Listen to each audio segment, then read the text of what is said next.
Gràcies de nou, alcaldessa. Bona tarda de nou a tots i a totes. Bé, doncs, un any més es presenta aquesta declaració institucional de les ciutats defensores. Des de 2017, l'Ajuntament de Rubí ja hi forma part d'aquesta xarxa, que són 24 ajuntaments, 5 entitats i més institucions. I, malauradament, hem de seguir fent aquests manifestos, aquestes declaracions, donat que els drets humans i, precisament, les persones que els denuncia encara no tenen la protecció que els cal per poder fer efectiva primer el seu dret a viure allà on volen i que ara mateix són perseguits i perseguides, i fins i tot per el lliure moviment per poder explicar aquestes situacions.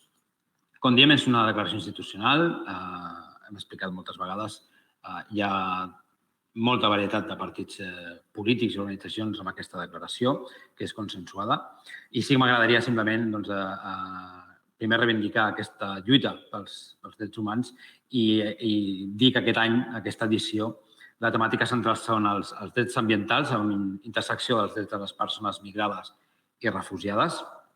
Ja sabem que el canvi climàtic ja és una de les causes de migracions forçoses, tant migracions interiors com exteriors, els drets de les dones, el dret a la pau i els drets del col·lectiu LGTBI.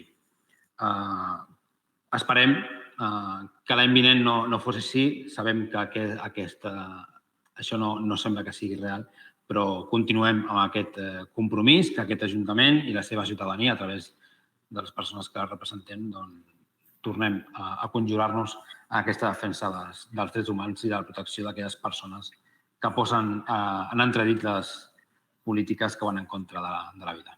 Gràcies.